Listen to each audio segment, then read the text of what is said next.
Is it possible that this society is the thing responsible for the increase in a disease that is more than capable of killing? And we don't talk about it much because it's often deemed a phase or hormones or being over-emotional. Oftentimes, conversations regarding mental illnesses such as depression result in words being thrown around that are nearly irrelevant.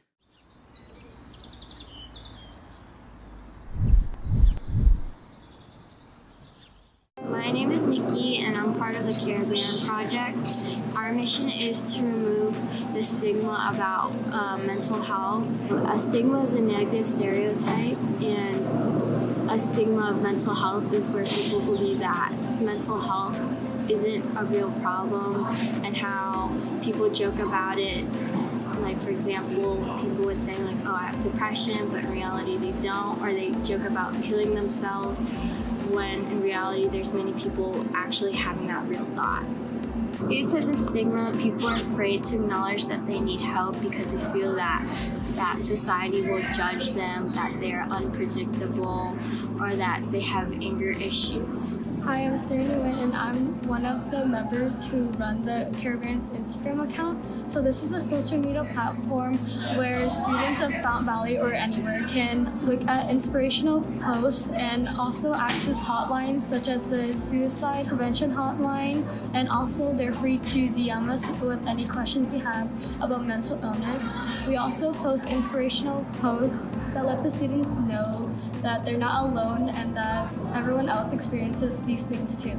Hi, my name is Carmen Doe. I am a member of the Carebarons, and I'm here to talk about the history of mental illness. It is known that in the early times, mental illness has been seen as demonic possession or a religious punishment. It's definitely a negative connotation that we still see today.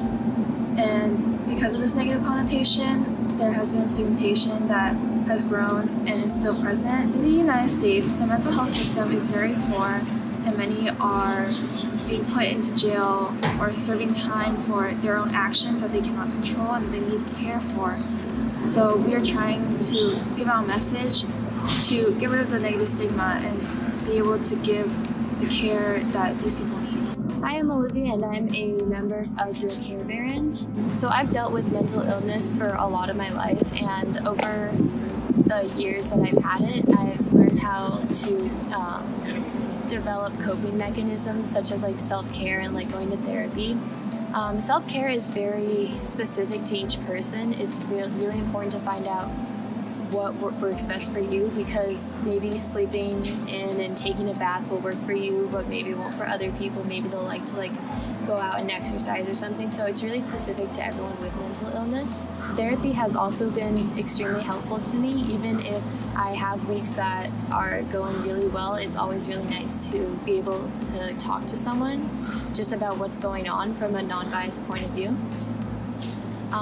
Because friends do work as an outlet for your problems, but they're going to be extremely biased because they do care for you. But therapists are just a third-party type of person who just gives their honest opinion on what you need to do, so I think that's really important. The most common mental health conditions in the United States are mood disorders and anxiety disorders, which include major depression, systemic disorder, and bipolar disorder. The United States has a separate mental health system where many of those struggling with mental illness are neglected and not given the care they need.